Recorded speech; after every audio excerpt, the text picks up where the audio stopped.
to Think Big with Dan and Qasim, and filling in for Qasim today. One of our guest hosts is Umair, and our guest today is Matt. So, Matt, if you want to go ahead and introduce yourself and tell everybody where you're located and what you do. Okay. So I'm in Toledo, Ohio, and I do a lot of things, but I guess the main thing that we connected through was my business, 419 Smoke Company, which is a vape, smoke, holistic, alternative health type shop. Awesome. So, how did you get started, in this industry, opening up your shop? How much time do we have? Back in 2008, we had a recession and I was a factory worker. We were laid off for a long time. And so money was starting to get really tight and it was getting nerve wracking a little bit. And they finally called us back to work. And the guy I was working with, the guy across from me, we would always have these conversations about, backup plans and like what kind of gimmick, we're talking about the guy who did the like the Snuggie, remember that thing, the blanket, and how much money did that guy make off such a ridiculous idea. It's so simple, and it's like we just need that one simple idea. And so we would talk about this constantly, and by accident, he found out about electronic cigarettes because he's a smoker and he was looking for something that he could use on the line for the nicotine. So he finds an electronic cigarette, and at first we kind of laugh about it. I get one. I'm off smoking like within 3 days, which is something that was unheard of at the time. And this is back in 2009.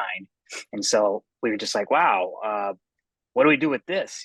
Should we wholesale it? And then we got with another friend, and he's like, how about we just get our own made? And we had zero business knowledge, zero experience, like nothing. We went into this, just jumped right in, and I mean, it took a long time to get it going. And honestly, like we didn't have money either. We each got loans, and so I think we started with about $1,200 cash to place an order to China to have something manufactured for us. So, we're on Skype at nighttime trying to figure out how to contact these factories, and that took a little bit of time to figure out. And once we did, we got a product and just went at it. And I mean, it's a lot of work, but by like the third or fourth year, we were doing seven figures. So, Matt, as you mentioned about all those things, so what is the biggest challenge you think you will face in this position, like changing policy to the massive growth in industry, heading towards working in the cannabis industry, especially? It can be hard. So, what's your thought on this? Like, made peace with the fact of this job can be difficult or not? Yeah, it's so oversaturated right now.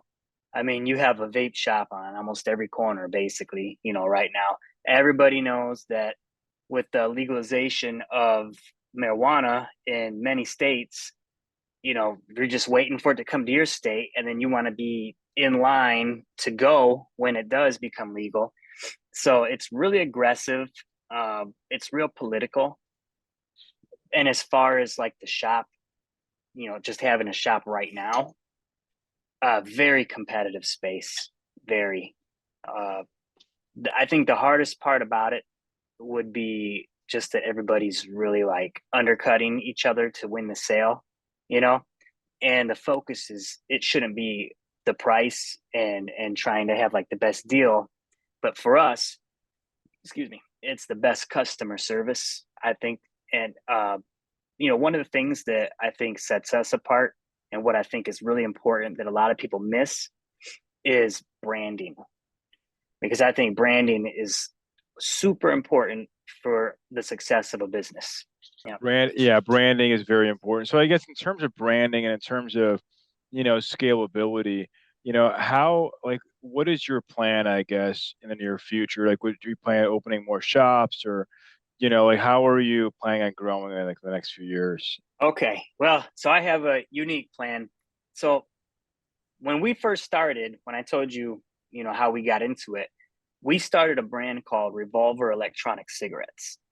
And I mean, we blew up really fast because there was no vaping at the time. Nobody knew anything about them. And we were running as fast as we could to get our name out there, to as many people as we could. So when we did this, we opened up one of the very first vape shops in the whole US. And then that took off. And so we opened another one. And then, we opened up a warehouse. Online was going crazy. And then we had people who wanted to open up shops also. So we were franchising. We had like 3 or 4 different franchise shops with our name on it in different states, like all the way out to California. So it started to get really busy for us, and keeping up with inventory was hard because you could only get so much manufactured at a time. And then at that time, the FDA was watching the borders, and anything they found that was vape related, they were taking it, and you weren't getting it back, and you weren't getting refunded either. So we're talking $40,000, $50,000 orders at a time. You didn't want to place like anything bigger than that, because then that's some major damage to the business. So we did all that, and then we ended up scaling back. And just at the beginning of this year, actually, I ended up buying the business out. So now I'm the sole owner. And then we started actually just taking the direction into the alternative health, to the holistic stuff, to like herbs, and adding in we have like crystals, and we even did like craft beers. So it's different. You don't go into a vape shop usually and see craft beer. But we're doing all this. And then so we decided that since Revolver for like 13 or 14 years has been associated with strictly vaping and anti-tobacco, we decided to rebrand. So now we're the 419 Smoke Company. And so this is our first year as that name. So although it's not really a new business, but it is at the same time. And so this time, I think we're probably just going to stick with one location, and then also online. I don't have currently any plans for like expansion beyond that right now. And it's just, the other reason too is I did have one of those, and so I don't have a lot of time to put into it as much as I did before. Okay. So Matt, there's a pretty much interesting story behind the name, like 419. Why not 420? Our area code is 419. Yeah, but it should be greater. You should get a catch from 420 as well. Yeah, well, that's the play on it, is that 419, 420, and then our area code is 419. So everybody, 419, yeah. It can go both ways. Yeah, in the community, it's safe. Yeah. Yep. Yeah. So do you specifically go into, you mentioned about herbs and everything else. So do you plan to go on the oil side, and, these type of stuff helps pretty much in the Parkinson's and all the stuff as well. So do you decide to go into the medical side of your business, or just for the smoking and all those sides? The person that I'm doing this with right now, she knows a lot more about that stuff than I do. She's the one that really, it was her idea to bring it in. So I couldn't really go into detail about all that because I'm not fully knowledgeable on it yet. She knows. But like right now, for example, we have a whole, all of the loose herbs you can get, like lavender and skullcap and raspberry leaf and all those, the common ones and the not so common ones. But what we've also done is we've created smokable blends, and each blend has properties that can help you in a different way. I actually have yeah. I have any over here? Yeah, hold on. I actually have a couple right here, but yeah. So, they come as pre-rolls, but there's no THC inside of it. It's all just natural herbs.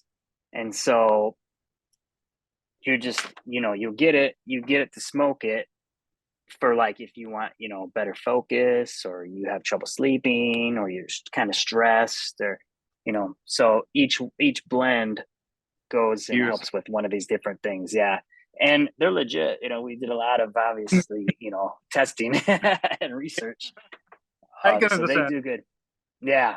You do a couple of them do give you a legit buzz, and we think it's cool. A lot of people are looking for that too, but are afraid to go to work and get tested for THC. So they're very reluctant on buying any type of hemp or CBD products. Mhm. Yeah. So Matt, there's one thing I would like to ask. Like, I know how you're operating, and there are many legalities and all those things. Like, there's always one thing like that you want to change how you operate your business or anything like that. So what would it be? So in your business, what would you like to change the operations or anything else in your business currently? Yeah, because we're kind of fresh starting it right now. So we've made all the changes that we wanted to. I think, man, that's a hard one. I don't know. Most of the changes I think are trying to be as transparent as possible with customers. When you come into our shop, it's a totally different vibe than any other like shop in our area. It doesn't feel sterile. It feels welcoming. Everybody has the knowledge. Everybody, they're not just trying to sell you something. We're against pushing sales that are not meaningful for the customer, because then they're not going to come back. We want relationships with them.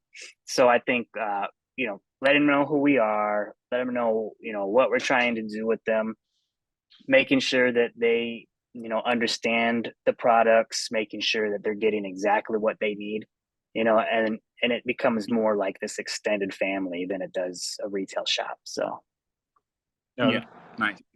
yeah, and that's smart. Actually, most people that we've interviewed that have been successful have the same kind of mindset. Because I think it's like if you're trying to just sell things that people don't need or don't yeah, want, that maybe eventually they'll want it. But I think that's a smart method is to kind of, make people feel welcome and say, hey, this is, how can we actually help you as opposed to just sell, But I yeah. guess my question is like in terms of e-commerce, right? We're working with the e-commerce brand, so I guess like how do you deal with the cross-state legalities? Because I know there's like different laws in different states. Do you ever like in terms of shipping, like do you like look at that or even selling like outside of the U.S.? Like how do you deal with those sorts of regulations?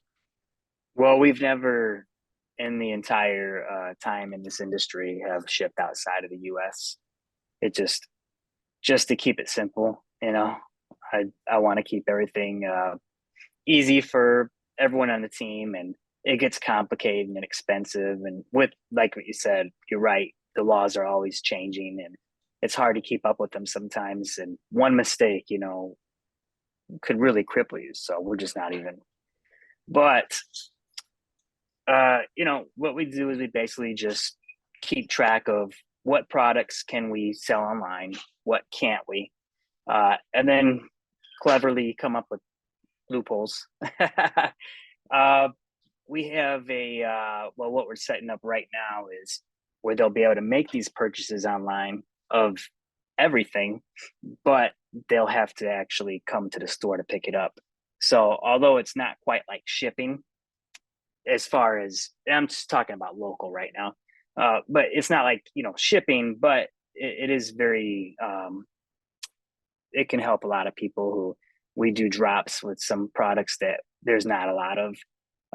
We have some really rare hand pipes that are like one of a kind, and then they come and go very fast, and they get pricey too. But when these things drop, people don't want to miss out because they were stuck at work.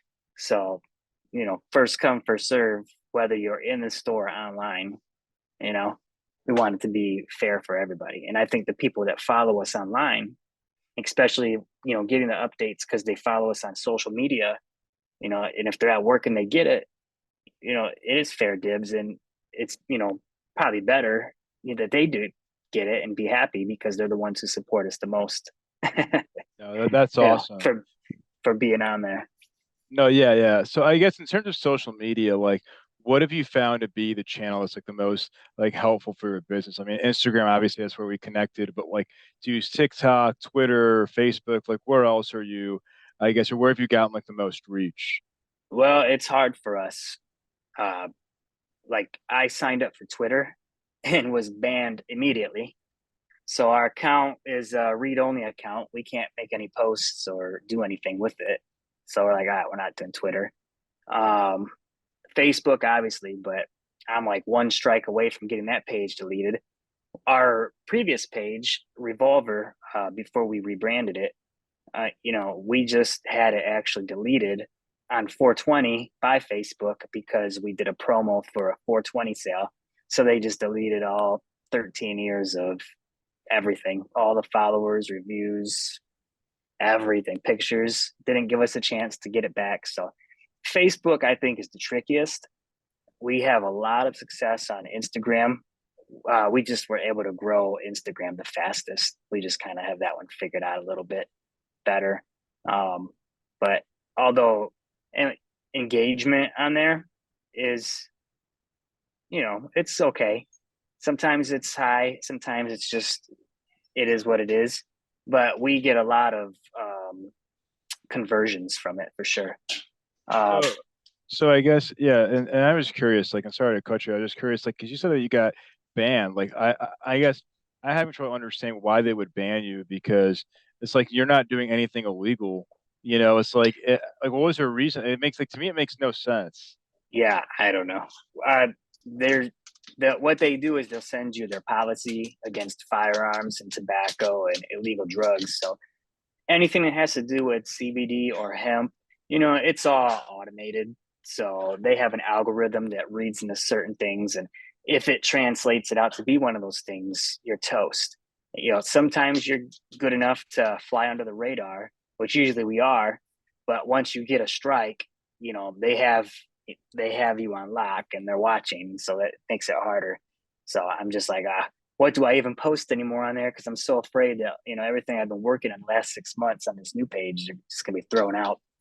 And then we do have a TikTok page that Jessie, she's the other half of the business, that she posts on regularly or tries to. We've been really busy right now. We have this big event this week, and it's our grand opening event. So, I mean, we go big. So that's what all of our time's been on right now. Then once that settles down, we'll be able to get back to marketing and, product searching and all that stuff. So speaking of that, so I guess once you have your grand opening and you're talking about marketing, what would you say is your number one priority, I guess, after that or just for the rest of 2023 for your business? Well, after we do the grand opening event and then things mild out, we're going to finish up the website and launch that. And then I think it's just going to take us into the holiday season. So it'll just be marketing and sales. Next year, I think we'll probably focus a lot of social media strategies where we put a little bit more into it, maybe get a YouTube page going and throw some tutorials up there, or, a weekly something just to get some subs. And it's all about getting people to look at it. So whatever it's going to take, I guess.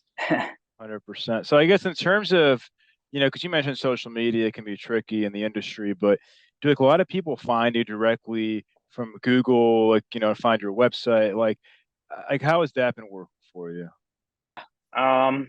We look at the Google stats, or well, I don't know what they call it, the analytics. We look at that. We look on like the third party apps like Yelp, and they provide you all the data so you can see how many click throughs to your page and how many people looked up your number and all that. Yeah, it's pretty good. I mean, for where we're at right now with a brand new name, I think a lot of people are still Google searching for revolvers. So now they're not finding it. So that's, it's always challenging to do that because you're really hoping that all of your previous customer base understood, what you're doing. But if they haven't been there in a while, it's like, how do you get it through to them? And then it's not like you can post on your Facebook page that they're all on because it was deleted. So we've been buying some ads where we can. Not every platform allows for our industry to buy ads, but where we can, we're putting them out there and trying to get everybody back. That's smart. So I guess, you earlier mentioned that it's a very crowded space, which is true. I mean, like, I live in Texas, not legal, but in Oklahoma, they just legalized medical marijuana, for example. What separates, the companies that start and fail versus the ones like you've been, doing this for a long time and very successful. So what does it take for someone to, be successful in this industry? We have made, and I have made a lot of mistakes over the years, like a lot. And this kind of rebrand, I'm kind of like happy and thankful for it at the same time because I'm able to take everything I've learned over the last decade. Remember coming into this with no experience and no knowledge, and then now being able to start fresh with all of that knowledge is yielding much different results like from the start. So that's exciting. But I can tell you that while we were launching Revolver, I mean, it was working around the clock. I would say that I probably every day I had my day job, and then in addition to my day job was putting 13 hours. I was gonna say dollars, $13, Uh-huh. 13 hours a day probably into the building up the business, and then it was overlapping. And I mean, it takes that. It's sacrifice. I was younger, so I kind of sacrificed a lot of family time, which was kind of a bummer. Um, Also, I mean, there's a lot of stress. You have to proactively be, figuring out how to get better. You have to proactively, search for new inventory and stay relevant. You have to proactively post, on social media and engage with customers or potential customers. If you don't grind like nonstop, I mean, the first like few years is nonstop. And if you're not ready for that, then, you know, just don't expect to be as big as you hoped when you first opened. That's something I see a lot of. Vape is there's recreational vapors, and then there's the people who don't want to smoke cigarettes anymore. And the majority of our customers are the ones who don't want to smoke anymore. And we never really like caught on too much with the ones who are recreational, because when we started, that wasn't like the thing. These shops are these younger kids who, find some money and then they open it up as recreational shops. And then they realize, like, well, the business side of it is like sometimes you can't always run a business to what you want, like the things that you're into or the things that, make you happy. Sometimes you have to think about, other people like different things. And then these people can't really like get out of the box that everybody should be blowing big clouds. And then so they open up and close just as fast. So we see that a lot. But there are a lot of successful ones too that, at least kind of pick up. I'm not going to say that they do, but there's been a number of them who have obviously cloned us because we were like the first ones in the area, and they're still around today because and I think a lot of it has to do with they sort of picked up the whole branding thing and how to do it, where we had to, didn't have any template to follow. So we kind of made it up as we went. And then other shops who didn't get into the branding and just opened up, tobacco store or vape shop or whatever, generic, open and close. So. Oh yeah. So I guess you just mentioned that you said that early on that you made a lot of mistakes. So I guess what would you say was the biggest mistake that you made, and what did you learn from it? Well, so when it first took off was really exciting, and money was coming in, and we were having opportunities because obviously I mean, the products sold themselves because nobody knew what they were. They were cool. Like everyone saw it, like, I want to have that, even if I don't, smoke. It's just, this is what's up, this is cool. So we're blowing up. And then I had this idea. See, what I'm into is music. So I'm also like, I do, you know, music production and stuff, and writing and stuff is another like thing that I dabble in. And so I'm like heavily into music, heavily inspired by it. And I was like going to a concert, a rock concert, and they had backstage meet and greet opportunities. So I was like, let's get these, and then let's make up some gift bags and put our products and contact cards in there. And then let's give it to them at the meet and greet, see what happens. And so we did it. And then 3 days later, we get a call that they want a sponsorship where we stock up these bands, and then we get to go on the tour, and they're going to make some testimonial videos for us and stuff. And are you into rock music? Yeah, I am. Yeah. And I think Matina is probably more, I mean, Omer is probably more into it. Like the first bands that we got this with were like 3 Days Grace and Breaking Benjamin. Okay. And yep, so we got all this, and then we started setting up tents at music fests, like local ones. So we have this booth, and one of the people who was backstage came out and saw our stuff and was like, "Hey, I do this group where we meet with bands and stuff backstage, and we give them these products, and then in return, you get marketing from these bands." And so we're like, "Yeah, sign us up." So now, next thing you know, we're like on tour with bands like Five Finger Death Punch, and you know, it was really crazy. And we're backstage, and I'm like, almost every rock band of in that time frame has our pictures with our products and stuff, and it was so amazing. But that did absolutely nothing for the business, and we gave away so much product for it, thinking that was going to be like a huge thing. And I was biased to it because I was into that. I was chasing that like rock star life, and so that was kind of a waste. And man, I wish I didn't do that. I enjoy the memories, but now I have the knowledge, like, okay, that's something I'm into, but my customers don't care about that, you know. But like I said, I had no experience, no knowledge, and I was young, and we had a lot of money, and I was like, let's do this. No, that's So yeah, cool. a lot of Yeah. learning. Yeah, for sure. So I guess just to wrap, you went from working so that you're working in a factory to doing what you're doing now.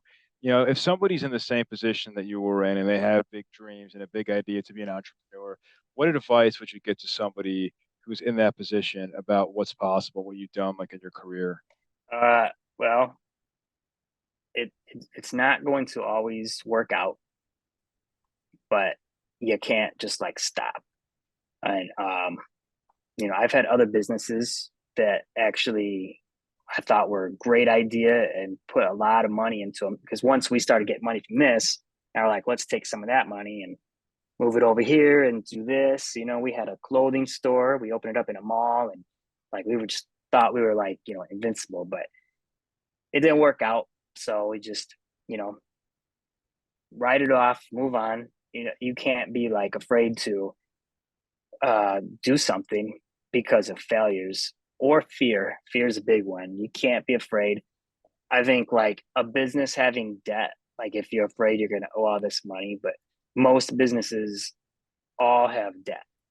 Like very few businesses out there are debt free, and if they are, like very good on them. But most of them, they operate consistently with debt. So you have to know it takes money to make money, and you can't be afraid to get out there and try something because you think it's going to cost too much, or ruin your life financially, which I mean it could, but if you're afraid, you're going to be reluctant, you're going to hold back and not do everything you need to do. I think that's a big thing. I also think a lot of people, I like to see the people around me come up also, and so I I try to like give them like my experiences and give them the shortcuts, you know, to get to where I'm at now, so they don't have to go through all the same failures. And you know, most of them, they always have a new excuse or something why they can't. Like, all right, well, it's not going to work out for you because you're an excuse person. Just coming up with reasons why you're not doing something instead of just doing it. And there's so many things. Like I used to be, I used to be real like shy and not not want to talk to people. And so when it came time to like, all right, we got to go into this business and to approach them and talk about this or whatever, and try to whatever, and then or call them on the phone even, and you didn't want to do it, and whatever. And now it's like you don't even think about it. We'll be out there doing some crazy ridiculous stuff, not worried about what the outcome of it is, but just knowing that if you don't do these things, that you can't ever get anything out of it. You can't just not do nothing. So like for example, well, see, so I've been doing this for a while, but the person working with me now is still newer to this. So we went out and hit up all the businesses in the area for flyers for our event. And I made her go in, I was like, you got to get in there and you got to talk to them and see if they want to, work out a sponsorship offer or something. And she was all nervous and, but she did it. And that was just one of the things that you overcome that makes you stronger, smarter, just overall better at this. That's just very good advice. Like I always tell people, like, when we first started this company, I went to a networking event. I just wanted to go home. But I'm like, I'm already here. So so it takes, like a lot of practice, I think, for Yeah. people who are shy and to make those and to have those conversations. So for sure. Well, Yep. Matt, thank you so much for your time. I definitely learned a lot. I'm wishing you the best of luck in your new business, and I hope that you grow exponentially. And yeah, let's keep in touch. Yeah, appreciate it. Thank you. Thanks, guys. Yeah, thank you. Hey, have a good one. All right, you too. Thanks a lot, guys. All right, bye. Bye.